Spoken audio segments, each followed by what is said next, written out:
All right, we're broadcasting.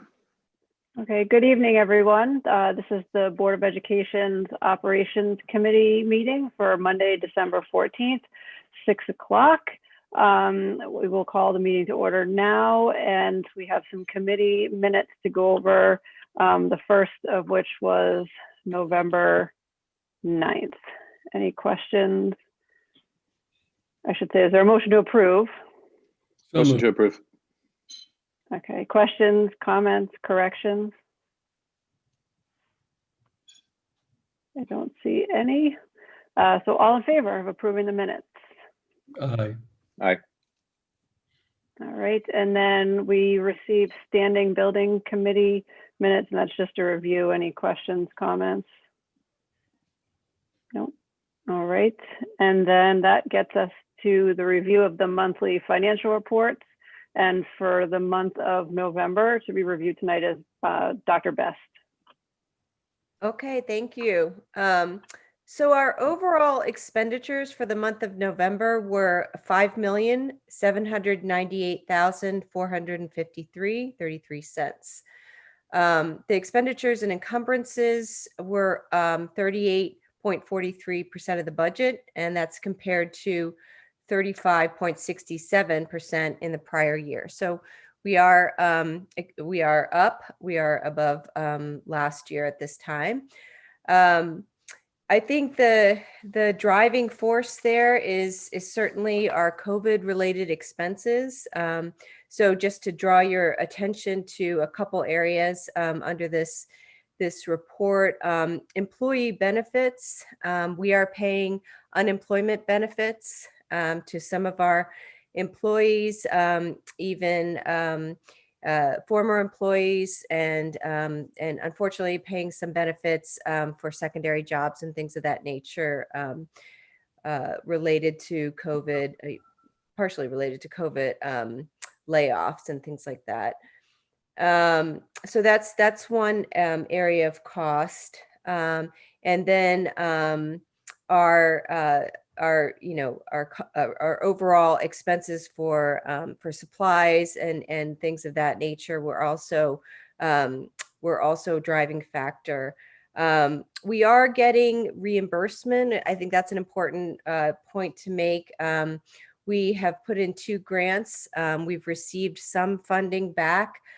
So overall, we've spent about $1.3 million in COVID related expenses.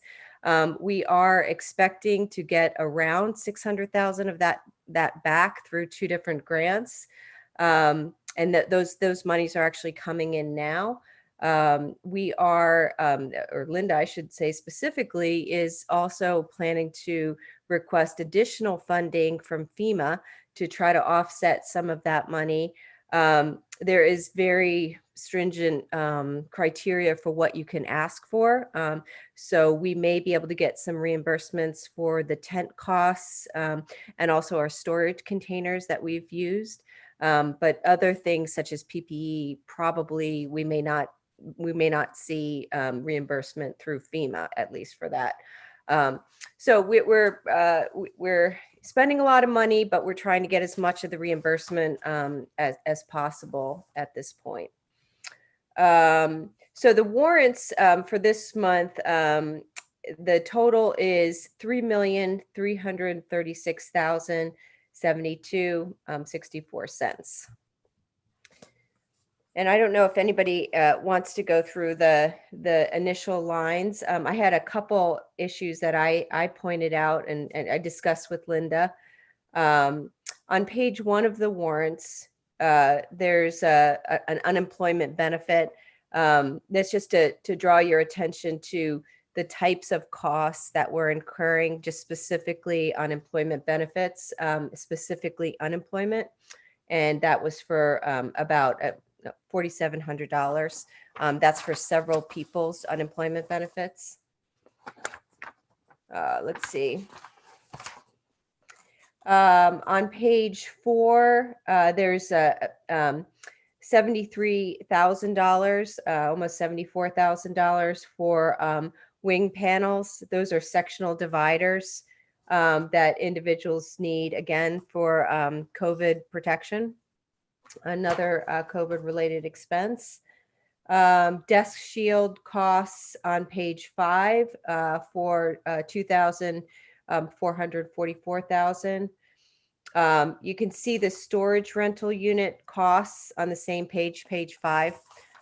So just calling your attention to some of what we're spending, how we're spending money for these costs, to get a sense. We also, on page 8, incurred a cost of $229,000, almost $230,000 for the tents that we bought for each of the schools. That was actually just one part of the payment. We've made several payments for that. Is that whole now? Have all the expenses associated with the tents been covered at this point? Yes, Sorry as for Linda. far as the cost for building them out and purchasing them, the only ongoing cost we'll have now is heater rental fees that we're renting from her. But yeah, that's it. Everything else has been paid for. Okay. Can I ask a real quick question about the tents? Hopefully in the future, we won't have the need we have right now for them. Is the idea that they will serve other purposes? Will they be stored? I mean, I know that the one like at the high school, it's a pretty significant structure. So I'm just curious what becomes of them. We actually looked into the possibility of being able to sell them in the future. We determined that the idea of purchasing and possibly reselling later was going to be more efficient than leasing with an unknown end date. So we may choose to keep some of them, particularly some of the smaller ones that are being used at the elementary, and then we may store them and save them for future events. We may choose to sell some, particularly the ones that are taking parking lot or patio space at the high school. And we determined that it was better to buy and maybe sell in the future than to lease. We thought it would be more advantageous, but we'll make that determination when we decide we're done with them. Okay, thank you.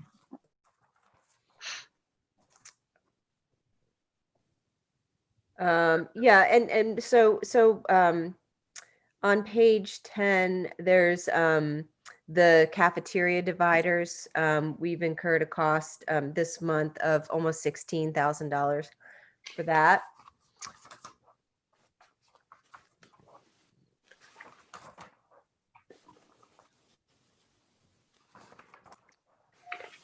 And I think there's just one other on the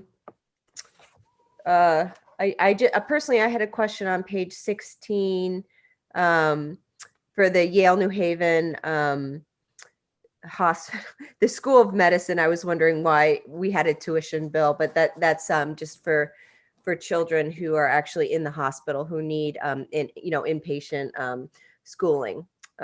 So that was all the questions I had. I don't know if anybody else has questions, if anything caught other people's eye, but I thought I'd illustrate some of these expenses that we're outlaying for the COVID. We did have a lot this month that came up.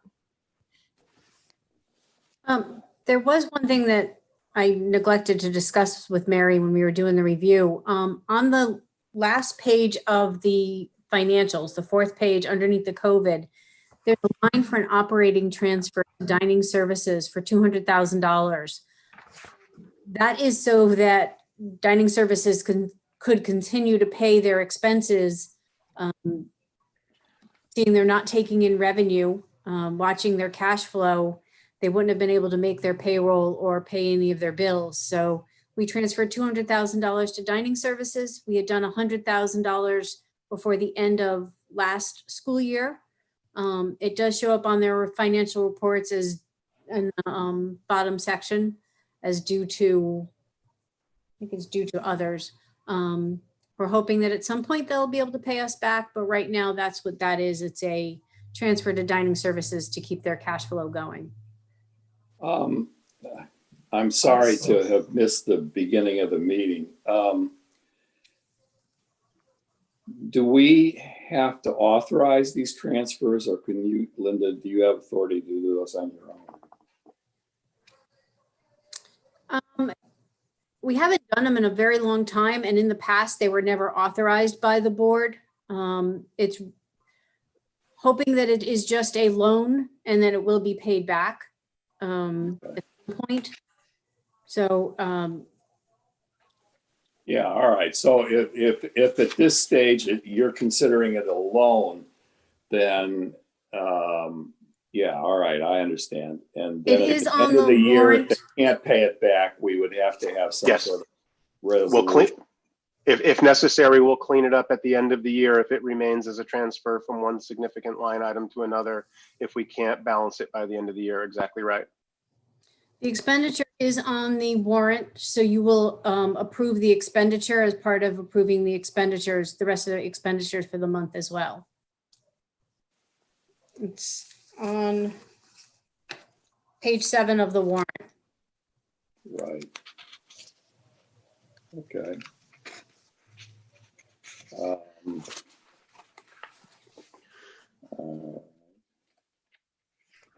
Just give me a second. I had a couple of other questions about the.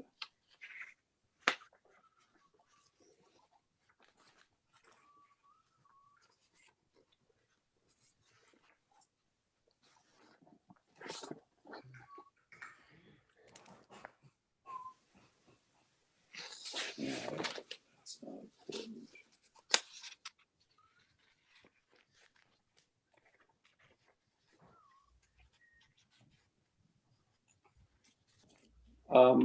One question I had relative to the financials, the transportation, the bus transportation, obviously their buses are only running 4 days a week. Is certainly within limits, but the special ed buses are more than we're budgeting. Why is that?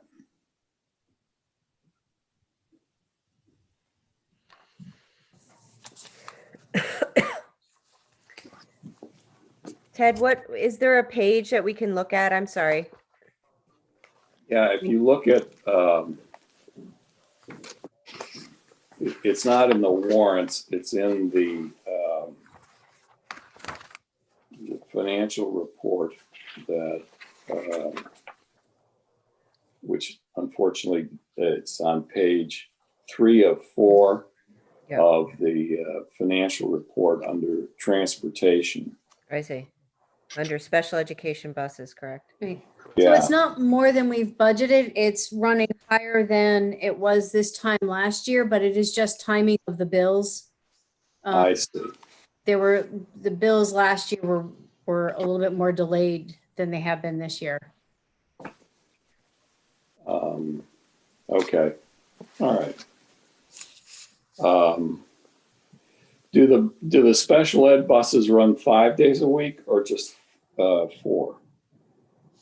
It depends on the placement, Mr. Sands. Some of the outplacements are taking students for a full 5 days a week.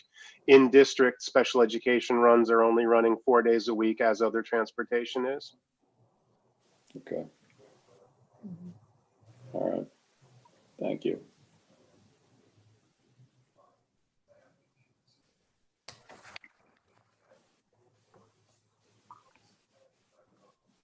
Are there any other questions of Linda or Mary on the financials?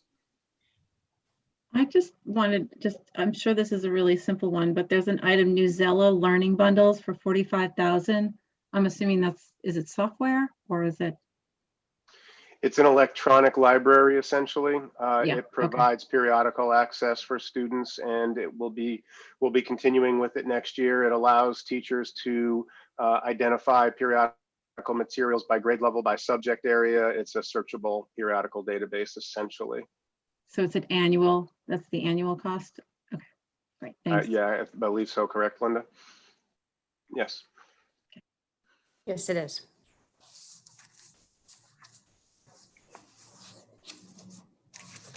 We did have very positive experience with this year, and it's allowing us to phase out some other periodical costs next year.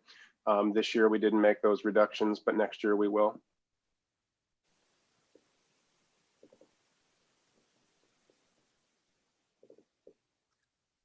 Any other questions of Mary or Linda?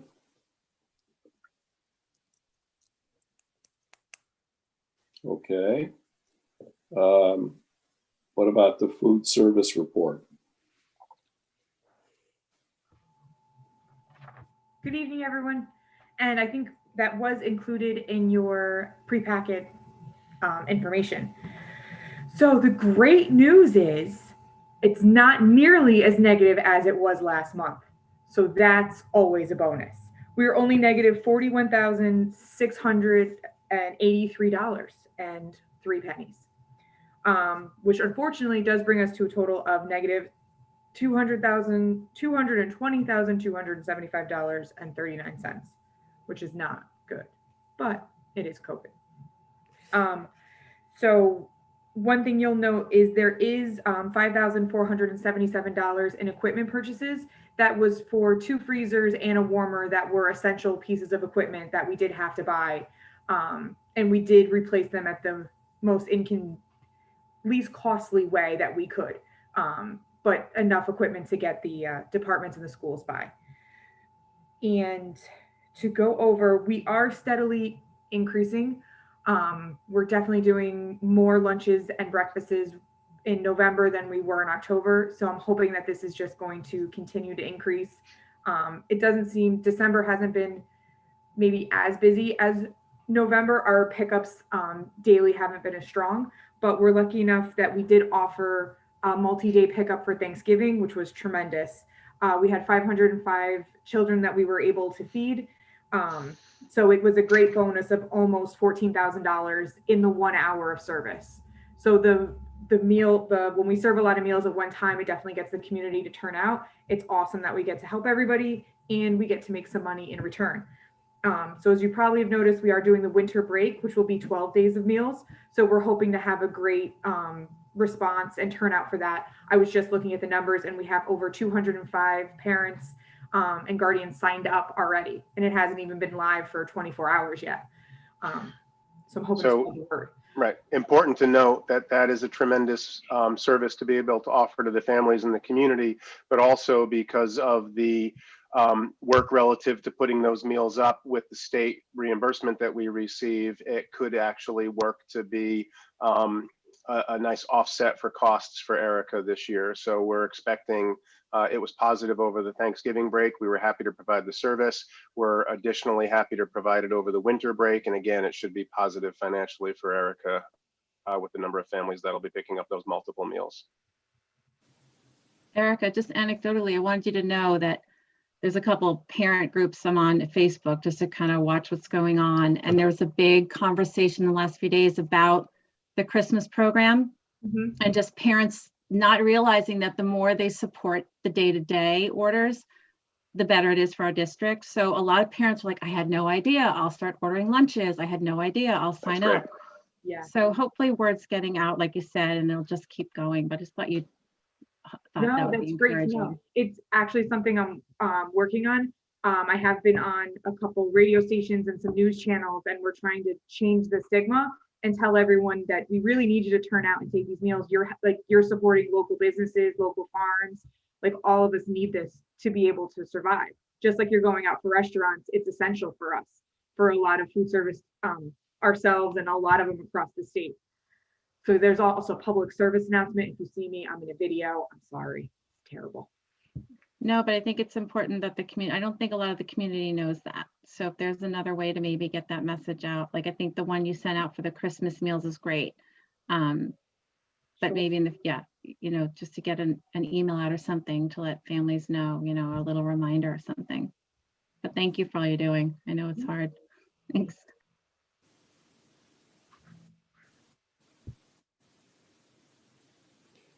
Where do you stand in terms of availability of your staff?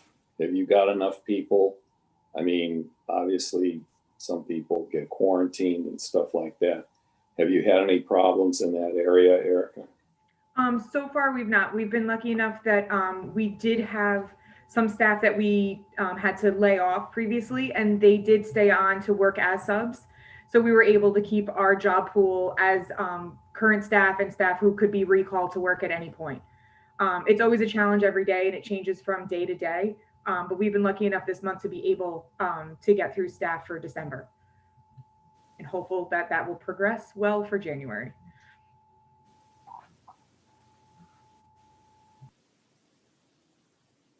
Okay. Any other questions of Erica?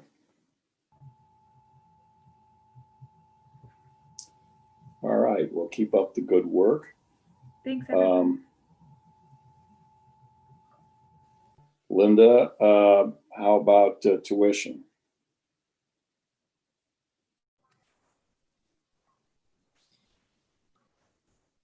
So I sent out the tuition report earlier today. We are still projecting that we are going to be under budget. It's now $140,900. We did have a number of hospital tutorings that are not, we don't know when those are going to occur. So we did have a number of them. So that is the difference between last month, that we've had these other expenses. And I am kind of figuring on a little bit more of them, before the end of the year. So that's why the change from last month. We're still in good shape with being under budget by $140,000 at this point in the year. No other real changes unless Jason has something else. He's shaking his head no. No changes, thank you. Any questions? Happy to answer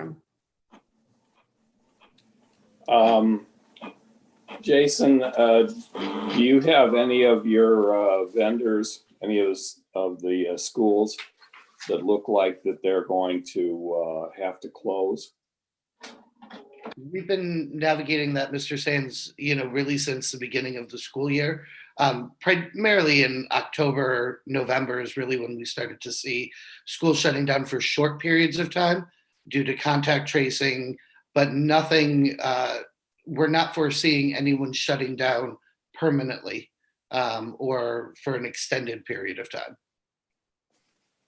Okay. Well, let's hope that continues. Okay. So do I. Yeah. Is there anybody, I mean, there are always families that are in the process of establishing educational programs. Do you see right now anything between now and the end of the school year in terms of additional outplacements?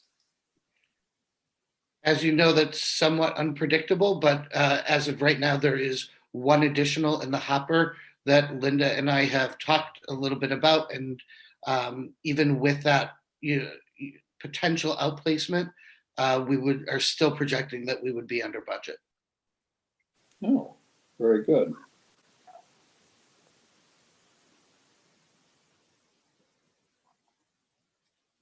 Other questions of Linda or Jason?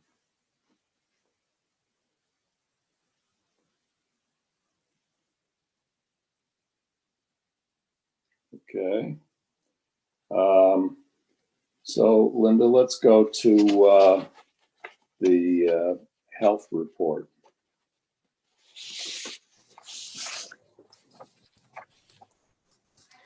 Okay, so I sent you out the report that covers through October. The claims for October were slightly higher than the September claims. Still under what we had projected for the monthly claims to be. We do have, unfortunately, some claims that are being covered, unfortunate for our employees, claims that are covered under the stop loss. We were about the same point this year, last year, as with claims being covered by the stop loss. So if there's no big difference, variation in that from the previous year, unlike the claims, which is drastically different from last year. We still don't know when and if the claims are going to increase. Some people have resumed going back to some of the elective procedures. Some people have not. So we're still watching these claims closely. As of right now, if this continues the way we're projecting it, there will be an additional $682,000 added to the fund balance for this fund by the end of the year, which would bring the fund balance up to $6.8 million, which is a very healthy balance in the medical fund to have. So I'll answer any questions you have on the report.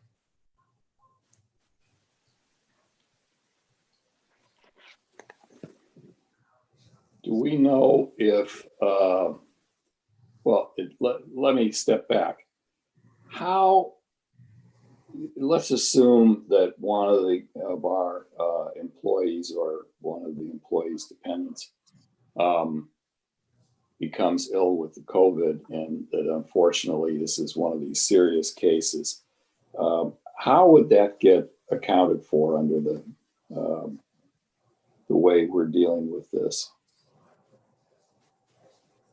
So the claims would just appear under the regular claims unless it was over the $150,000 mark, in which point it would be covered by the stop loss insurance and would be reflected in those expenses. There's no way, it's not going to be broken out on here, so you won't be able to tell what are COVID related and what is not. I see. And so there's, and there are no programs available for reimbursement of some of these more expensive antibody treatments or things like that? Not that I'm aware of. Okay. All right. Our only coverage from any of the claims is our stop loss insurance that will cover anything over $150,000. Okay. All right. Maybe this is more of a question for Dr. Freeman, but where in the schedule of priorities for people to get the vaccine, where do the teachers and educators and some of our custodians, et cetera, fall? Broadly speaking, I believe that we're identified as Group 1C. Before us will be hospital workers, residents and care providers in long-term care facilities, and then EMT and first responders. It's as you get through those groups that you then come to our grouping. And right now, I'm not sure if that grouping is going to be for certified teachers only, or if it will include all school workers defined more broadly. So we're waiting for more information and more direction on that, Mr. Sands. We have begun meeting locally with our health director, fire and police officials. A couple weeks ago, we were unsure if we were going to be expected to help with the distribution of the vaccine itself. So we've been meeting with our nurses, their association, and beginning to make plans for a local distribution as we do with flu clinics every year. However, at this point, we believe that's plan B. We think that we will not be required to do that.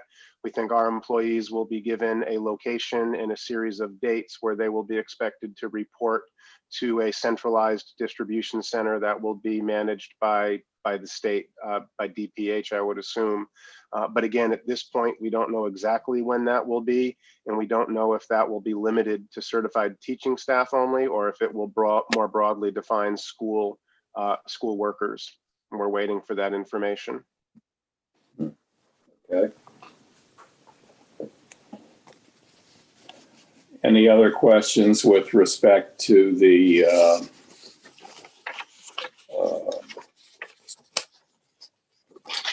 medical expenses?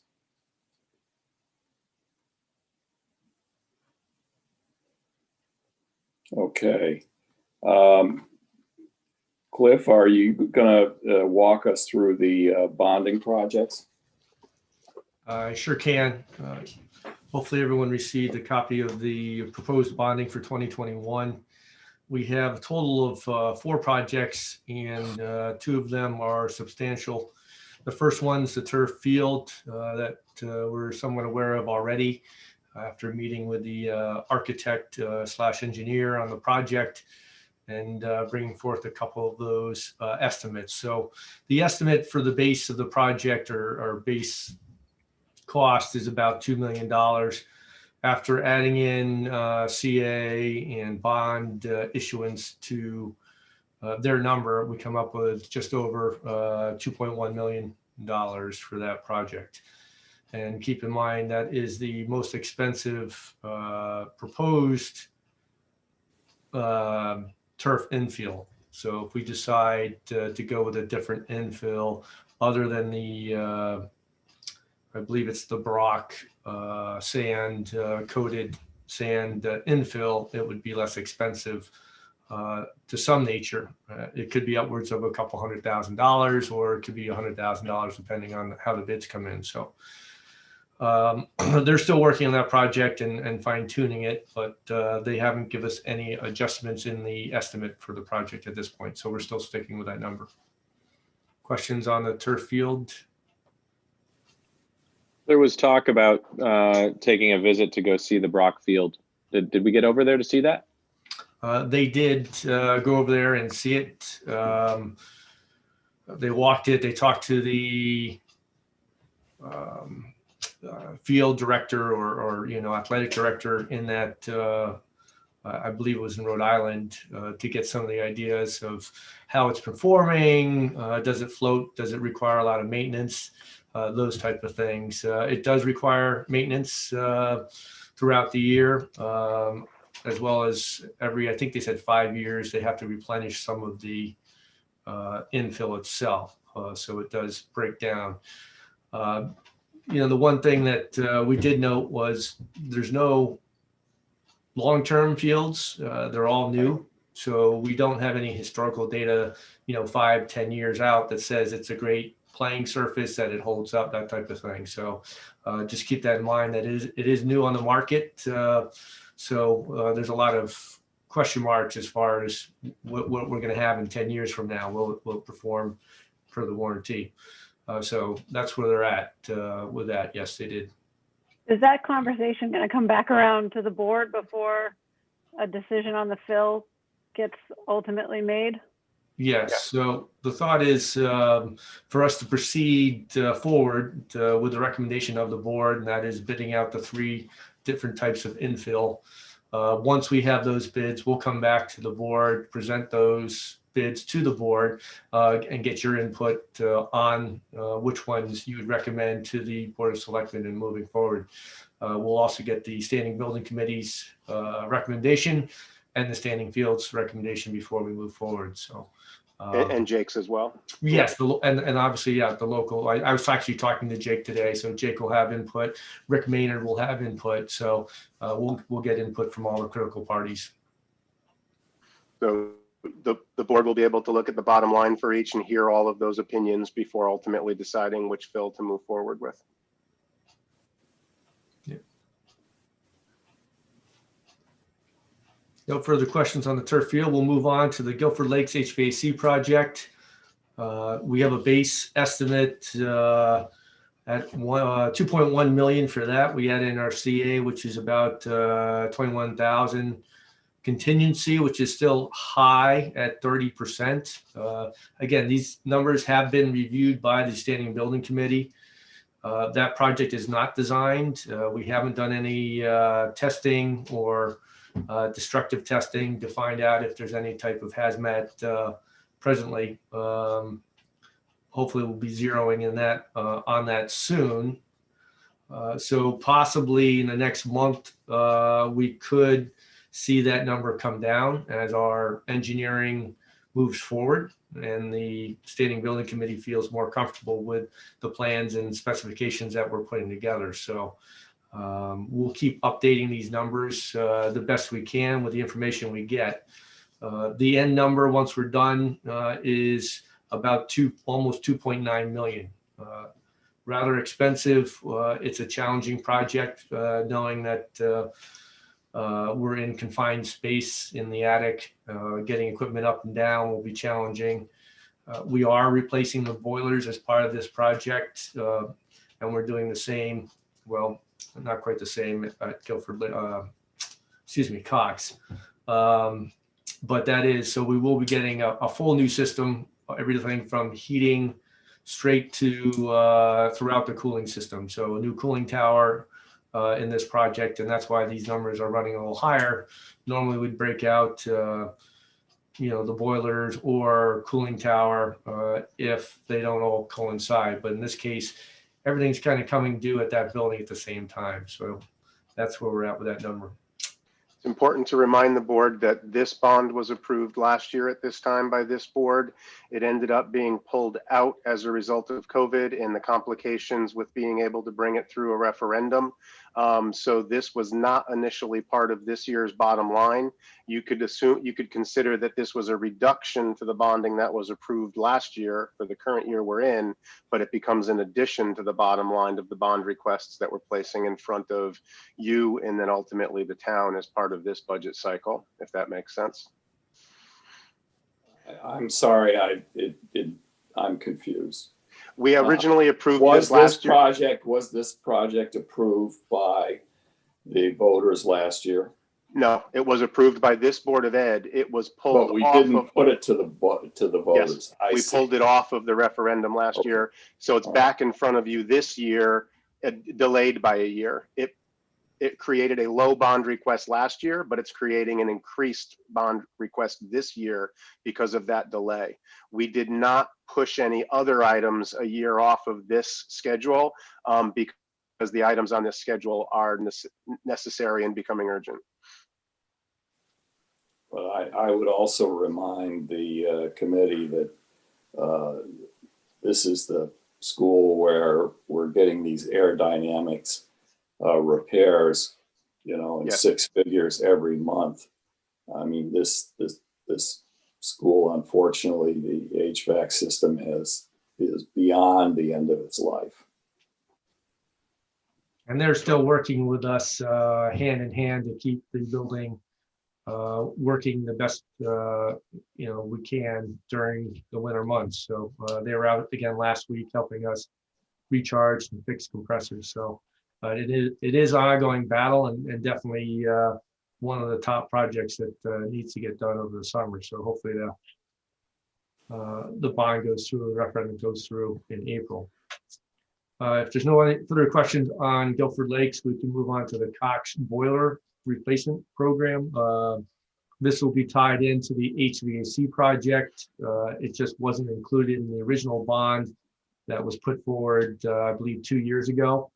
We were pushing these as far as we could. We did have a couple of questions of why didn't we put this in with the energy performance contract, which would have been almost 5 or 6 years ago when we did the original design for that and bid for that. So we got a good number of additional years out of those boilers, but they are now in need of replacement. So the best time to do that is in conjunction with the HVAC project. And primarily the reason for that is when we redesign a system like we're doing both at Guilford Lakes and Cox, a lot of times these newer systems require less heat because they're more efficient in one manner or another. And therefore we can actually downsize some of the boiler sizes and get boilers that are slightly smaller and more efficient. So it all kind of plays off of each other. So that bond request is just under $500,000 at $414,000. That includes contingencies, bond issuances, and everything else. Any questions about the Cox boilers? It's pretty cut and dry there. The last one we've added in is the Melissa Jones elevator upgrades. The reason for this, and this was not actually originally scheduled until I believe for about 2 more years, either 22 or 23. I believe. However, the manufacturer is no longer making a lot of the components that are needed. So if something breaks, we have to find that component, hopefully on somebody's shelf somewhere in the United States or eBay or some other location. So that's why it's good we start now, because those resources are going to be used up and we're going to be left with elevator that does not operate, similar to what happened at Adams. So we put together this bond. The base estimate is really put together using the Adams project, which was about 2-3 years ago. We've added in some inflation to it, some contingencies, and it puts us at $552,000. This project will also probably end up changing cost-wise and hopefully for the better, and will come in less as we do the design work and the design team goes through the various components and the costs. We are asking to hopefully get an updated estimate right after the first of the year so that we can update these bond requests. But hopefully that number will come down a little bit. So the only one other item we have on the bond request for 2021 is the A&E future projects request at a total of 184,000. So as you can see right now, we're just over 6.2 million. Again, I've been talking with Paul. Ideally, hopefully between Guilford Lakes and Melissa Jones, we can drive that down under 6 million to a five and change number, hopefully. So. And we will remind the Board of Finance and the community that if it wasn't for moving the 2.9 from Lakes, it would be a significantly smaller request. We recognize it's significant, but again, it's a function of COVID delays, aging buildings, and necessary, and as I said before, more urgent repairs that will be, maintenance repairs and updates that'll be required. So there's no action required by the board tonight. This will be approved ultimately when you approve the total budget, but wanted to take some time to go over these in some detail here tonight. When will we discuss this with the Board of Finance? We can touch on it sort of broadly when we meet with them just next week, and then ultimately and formally, it will go to them as part of the approved budget that moves from this board to the Board of Finance. And we've got a couple meetings where we meet with them first individually at one of their regular meetings, and then with them at town meeting where it'll be presented in detail. Do we know how big the town bonding request is going to be? I don't have a sense of what the town's looking at this time now. Okay.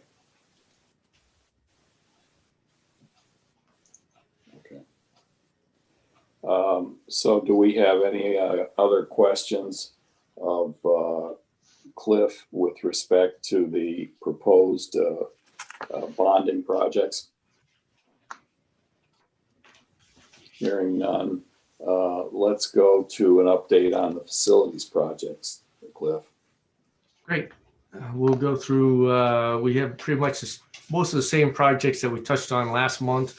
We have the Melissa Jones HVAC project, which was getting close to being closed out when there was one change order that was brought to our attention that needs to be, which has actually been processed and brought forward, and that is the repairs to the piping for the heat recovery system. So we have a water-filled heat recovery loop that actually takes the heat from the exhaust system and puts it into the intake air. The piping that does that has rotted out from the inside over the years that it's been in service. The catch to it was we didn't know that until we started to cut into the pipe and do the upgrades to the actual pumping side of that system. So that's why we didn't know until the very end of the project, because that was the last piece that was going to be done. So that has been approved, and they are moving forward as of this week to start replacing the piping and putting that system online. So once that change order is complete, then the project will be closed out. The Melissa Jones windows is all set and ready to go to bid, and that will happen right after the first of the year. And then the Melissa Jones elevator that we just touched on with a bond is under design. And again, we will get updated construction costs or estimates as they get further along with that design work. So Also at Melissa Jones / Guilford Lakes, we had the doors and locks project. We are still waiting for those to come in. Once we get the delivery on that, we will move forward with the installation. And then moving on to Adams, we have started the process of changing out the electrical main feeders to the school. So last Wednesday, Eversource was on site. They pulled a new wires from the pole to their quote unquote splice pit.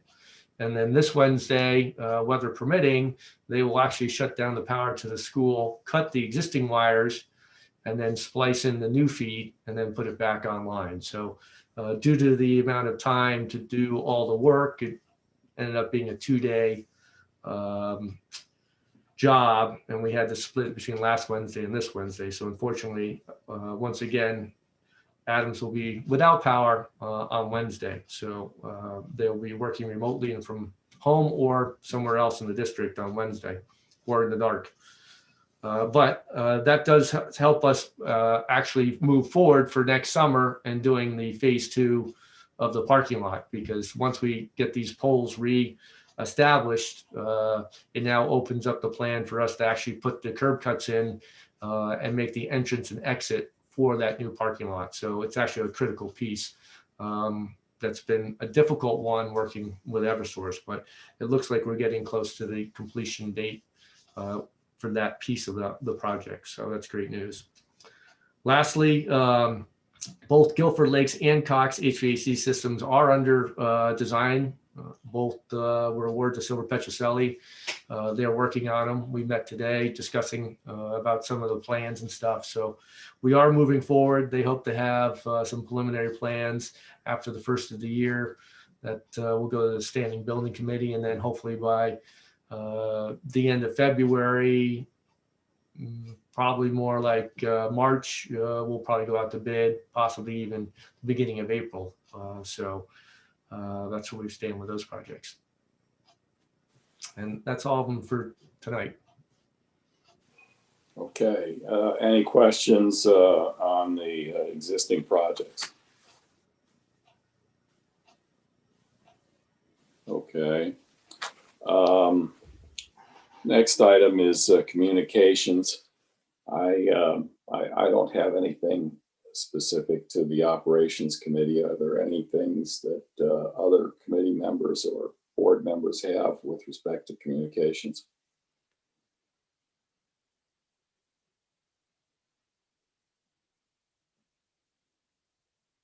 Okay. Anything else to come before the operations committee? Hearing none, I would entertain a motion to adjourn. So moved. Second. All in favor? Okay. Thank you very much. We will reconvene at 7:30. See everyone at 7:30. Thank you all. Linda, can you stay for a minute? Good night.